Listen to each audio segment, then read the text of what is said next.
अच्छा, जिसे आप अपनी मातृभूमि कहते हैं, उसका जन्म कैसे हुआ, ये आपको पता है क्या? स्कंद पुराण के अनुसार भृगु ऋषि की पुत्री श्री से भगवान विष्णु का विवाह हुआ। विवाह के बाद त्रयंबक सरोवर में स्नान करने से उन्होंने अपने लक्ष्मी स्वरूप को पाया। तब श्री लक्ष्मी ने देवताओं से कहा, मैं आज से इस धरा पर निवास करूंगी और यहाँ के निवासी मुझे प्रिय होंगे।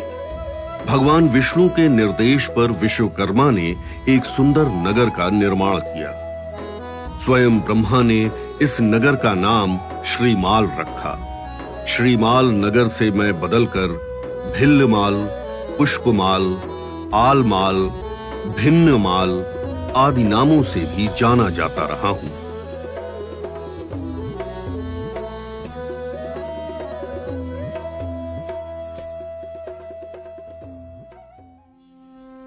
जब मैं श्रीमाल नगर के नाम से विख्यात था, तब यहाँ के मंत्री सुप्रभ देव के दो पुत्र शुभंकर और कुमुद पंडित दत्त हुए।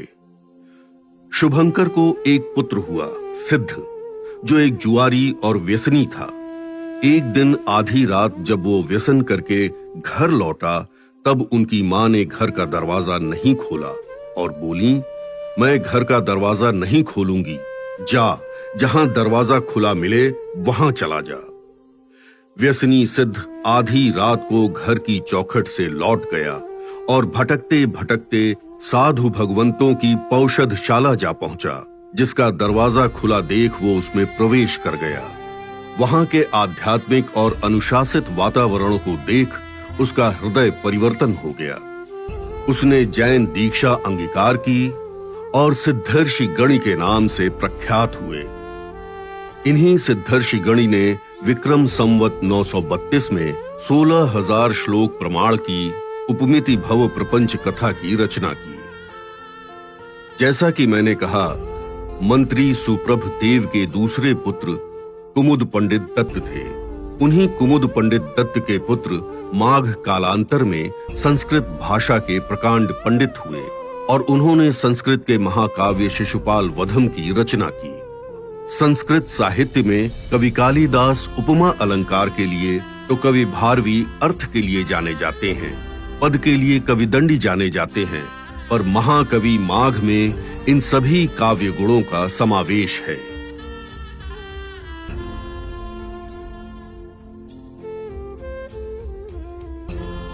शून्य के मूल्य से पूरी दुनिया को अवगत कराने वाले महान गणितज्ञ खगोल विज्ञानी ब्रह्मगुप्त का जन्म मेरी इस धरा पर ही सन 598 में हुआ।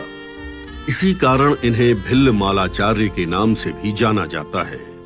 ब्रह्मगुप्त ने सन 628 में ब्रह्मस्फुट सिद्धांत एवं सन 665 में खंड खाद्यक की रचना की। इन्होंने ही पूरे विश्व को दशमलव प्रणाली यानी डेसिमल मेथड दिया।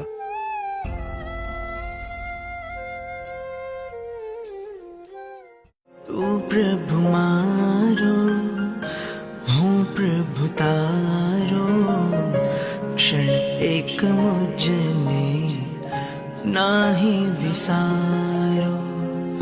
मेहर करी मुझ विनम्ति स्वीकारो, स्वामी सेवक ने जानी निहारो। ये स्तवन गहरे भावों के साथ हम प्रभु के समक्ष कई वर्षों से गाते आए हैं, लेकिन शायद ही कुछ लोग यह जानते हों कि इन सुंदर स्तवनों की रचना करने वाले कवि हृदय आचार्य ज्ञान विमल सूरी जी मेरी इस धरती पर ही जन्मे। इन्होंने कई धर्म ग्रंथों, चैत्य वंदन एवं स्तवनों की रचना की। शिक्षा एवं ज्ञान के प्रति जिज्ञासा, जागरूकता आज भी यहाँ के लोगों में प्रचुर मात्रा में है। इसी लगाव के कारण यहाँ के जैन समुदाय ने अधिकांशतः स्कूलों, लाइब्रेरियों और कॉलेज का निर्माण करवाया। यह आप लोगों की दूरदर्शिता ही तो थी। सन 1928 में हायर सेकेंडरी स्कूल और 1935 में गर्ल्स स्कूल का निर्माण हुआ और छोटे गांवों में प्राइमरी स्कूल तक नहीं थे, तब भी शिक्षा के प्रति व्यापक दृष्टिकोण एवं सेठ घमंडी राम जी गोवाड़ी के प्रयासों के कारण सन 1969 में भीनमाल में ग्रेजुएशन लेवल का कॉलेज बना। आज यहाँ पोस्ट ग्रेजुएशन की शिक्षा सुविधाएं उपलब्ध हैं। मैं जानता हूँ कि आपकी यादों में आज भी बाल मंदिर, विद्यावाड़ी, कचहरी रोड, सदर बाजार, संस्कृत स्कूल, आदर्श विद्या मंदिर, जीके गोवाड़ी कॉलेज जिंदा हैं। आपके बचपन की शरारतों, लड़कपन की प्रेमिल गाथाओं और युवा अवस्था की समझदारी की साक्षी ये इमारतें आज भी आपकी यादें सहेजे हुए खड़ी हैं। मुझमें कर्म और धर्म का अद्भुत समागम है, तभी तो मुझे धर्म एवं आध्यात्म की नगरी भी कहा जाता है। चरम तीर्थंकर शासनपति प्रभु महावीर स्वामी स्वयं मेरी इस धरा पर पधारे। 23वें तीर्थंकर प्रभु पार्श्वनाथ के 108 नाम से सुप्रसिद्ध तीर्थों में शुमार हाथियों की पोल स्थित भय भंजन पार्श्वनाथ जी का मंदिर है, जो संपूर्ण भारतवर्ष में काफी विख्यात है।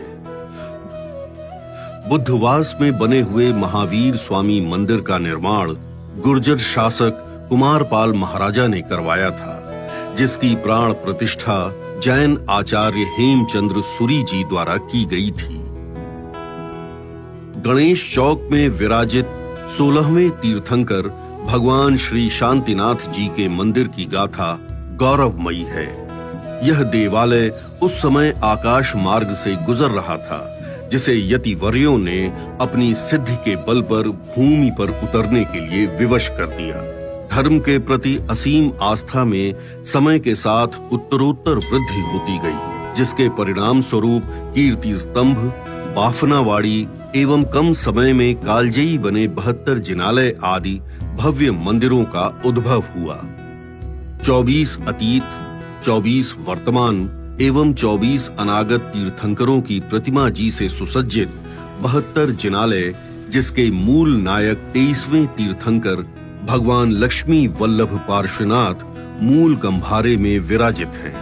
पूरी तरह संगमरमर से तराशा गया यह विशालतम जिनालय अपनी विराटता की कहानी स्वयं ही कहता है। इस जिनालय में प्रवेश करते ही भविक प्रभु भक्ति में सहज ही भाव विभोर हो जाता है। जोधपुर के गुलाबी पत्थर से निर्मित 101 फुट ऊंचा 7 मंजिला चौमुखी चैत्यालय, जिसके मूल नायक 5वें तीर्थंकर भगवान सुमतिनाथ हैं, कीर्ति स्तंभ के नाम से प्रख्यात है। 19वीं सदी के अंत में यहाँ आचार्य श्रीमद विजय राजेंद्र सूरी जी का पदार्पण हुआ। तप, ज्ञान और चारित्र की त्रिवेणी गुरुदेव ने विक्रम संवत 1936 में यहाँ चातुर्मास कर त्रिस्तुतिक विचारधारा से श्री संघ का परिचय करवाया।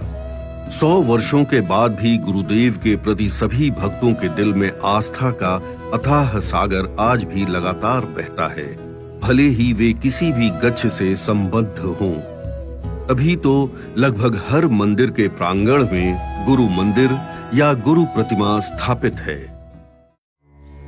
भारत भर में मात्र मेरी भूमि पर 18 किलोमीटर की परिधि में कमलेश्वरी माता लक्ष्मी, क्षेमंकरी माता, बगस्थली माता, आशापुरा माता, सुंधा माता सहित 18 कुलदेवियां निवास करती हैं।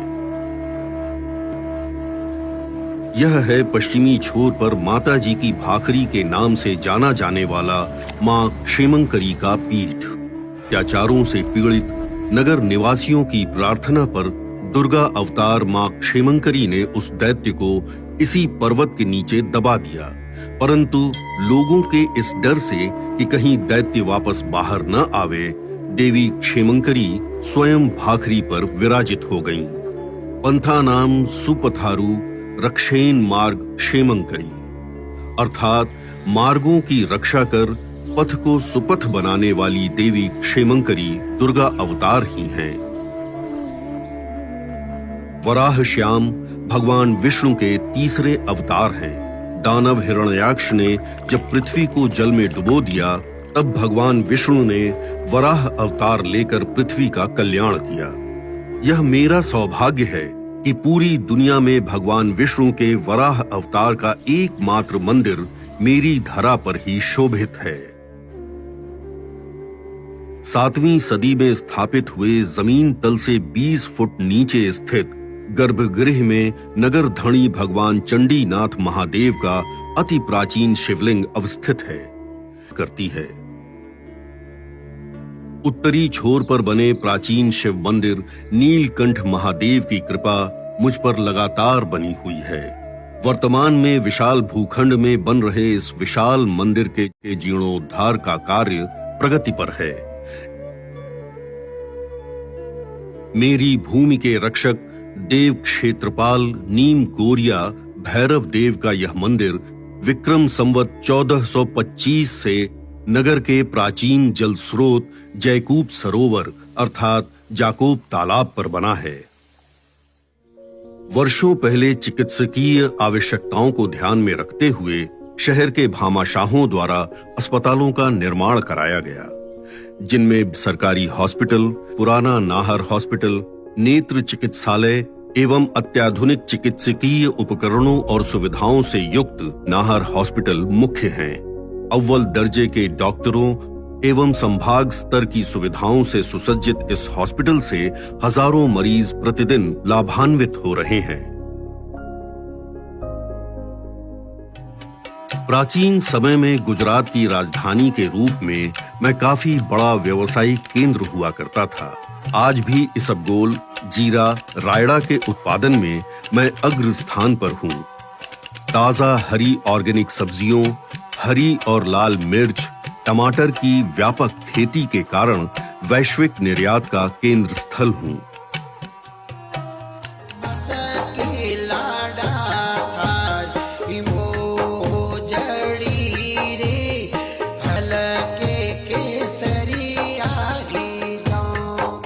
कलात्मक जरदोजी, एम्ब्रॉयडरी, कशीदा कारीगरी के साथ बनी रंग बिरंगी राजसी ठाठ बाट वाली मोजड़ियों के कारण मैं पूरे संसार में छाया हुआ हूँ। आसपास के 50 से भी अधिक गांवों के व्यापार का केंद्र मेरा सदर बाजार अधिकाधिक व्यापारिक गतिविधियों से व्यस्त रहता है। छौक जी टीकम जी, स्वास्तिक चोपड़ा भंडार, श्याम जी मिठाई वाले आदि चुनिंदा दुकानें आपकी यादों में आज भी बसती होंगी। गौतम ऋषि की तपस्थली रहा मैं कई सदियों शताब्दियों से अलग अलग सभ्यताओं और संस्कृतियों का गवाह रहा हूँ। चीनी यात्री हुएनसांग ईस्वी सन 630 से 642 के मध्य राजा हर्षवर्धन के शासनकाल में मेरी धरती पर आए हैं। हुएनसांग ने अपने यात्रा वर्णन में लिखा है कि भीनमाल यानी कि मैं पश्चिमी भारत का एक वैभवशाली और सांस्कृतिक शहर था। मुझसे जुड़ी एक लोक कथा जिसके नायक कानिया, वैलिया और उनकी साथी चंपा है, अपने समय के कुख्यात डाकू थे। इनकी चपलता की कई कहानियां बड़े बुजुर्गों से आपने कई बार सुनी होंगी। बड़े चौहटे पर बना भव्य घंटाघर एक लंबे समय से मुझसे जुड़ी सांस्कृतिक गाथाओं का बखान करता है। होली जैसे सांस्कृतिक त्योहार के अवसर पर खेली जाने वाली घोटागेर इस क्षेत्र में मशहूर है, जिसमें 36 कौम के लोग उत्साहपूर्वक भाग लेते हैं। जैन कुल की बहुलता जहां हो वहां जीव दया न हो, यह तो संभव ही नहीं है। राजस्थान की प्राचीनतम एवं जालौर जिले की प्रथम गौशाला श्री जीव दया गौशाला भीनमाल 2 अलग-अलग विशाल भूखंडों में फैली है, जहां करीबन 2300 गायों एवं अन्य पशु पक्षियों की देखभाल एवं भरण पोषण होता है। एक समय वह भी था जब मेरे सारे मोहल्ले आप लोगों की चहल पहल से भरे पूरे थे। तब शाम होते ही गली के नुक्कड़ बच्चों की आवाजों से जैसे चहक उठते थे। सतोलिया, पकड़ा पकड़ी, छुपा छुपी, रस्सी कूद, कौंगटा, खो खो, गिल्ली डंडा, ढबुली कौवली और न जाने कितने ही खेल हमारी शारीरिक और मानसिक क्षमता को विस्तार प्रदान करते थे। इतना ही नहीं, शारीरिक चुस्तता को नया आयाम मिले और प्रतिभाओं को नया मंच, इस उद्देश्य से यहाँ शिवराज स्टेडियम का निर्माण हुआ, जहाँ राष्ट्र स्तरीय रणजी ट्रॉफी का क्रिकेट मैच खेला जा चुका है। खेलों के सर्वांगीण विकास के लिए कोर्ट परिसर में बने विकास भवन में बैडमिंटन, टेबल टेनिस, स्नूकर इत्यादि खेलों की सुविधाएं उपलब्ध हैं। बड़ी टंकी सिर्फ पानी की आपूर्ति नहीं करती, बल्कि यह एक ऐसा लैंडमार्क है जो कई जगहों को शहर से जोड़ती है। अगर आपको बड़े अस्पताल जाना हो या जाकोब तालाब, बड़ी टंकी से होकर तो गुजरना ही पड़ेगा। बात जब जाकोब तालाब की निकली है तो इसके बारे में भी बात कर लेते हैं। 60-70 वर्ष पूर्व जब घरों में नल नहीं हुआ करते थे, तब घरों से 3-4 किलोमीटर दूर स्थित जाकोब तालाब और दादेली की बावड़ी से पानी हाथों से सींच कर लाना पड़ता था। जाति के आधार पर सबके लिए यहाँ अलग अलग कुई बनी हुई थी ताकि व्यवस्था सुचारू रूप से हो सके। वीरों और रणबांकुरों की जननी मारवाड़ की भूमि, मैं भीनमाल साहस और जुनून से लबालब हूँ। 1971 के भारत पाक युद्ध की वीरता का प्रतीक यह टैंक महावीर चौराहे की शोभा बढ़ा रहा है, तो गांधी चौक सरलता और सादगी की मिसाल देता है। स्वामी विवेकानंद सर्कल युवाओं का आदर्श है, तो माघ चौक को जब भी देखता हूँ तो मेरा दिल गर्व से भर जाता है। माघ चौक से याद आया, पहले पेट पूजा फिर काम दूजा। हम मारवाड़ी खाने पीने के बड़े शौकीन होते हैं। दाल बाटी चूरमा हो या फिर हो कचौरी, समोसा और मिर्ची बड़ा, नाम सुनते ही खाने के बाद भी पेट में जगह बन ही जाती है। केसरिया बालम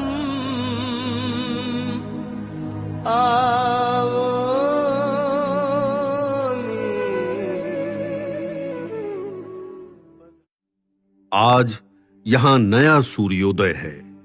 मैं आप लोगों को पुकार रहा हूं। क्यों भूल गए हो मुझे?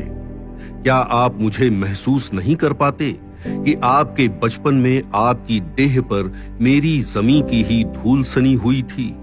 मेरी सूनी गलियां, मोहल्ले और चौपाले कई सालों से आपका इंतजार कर रहे हैं कि आप आओ और मेरी बेरंग जिंदगी में वापस वही रंग भर दो।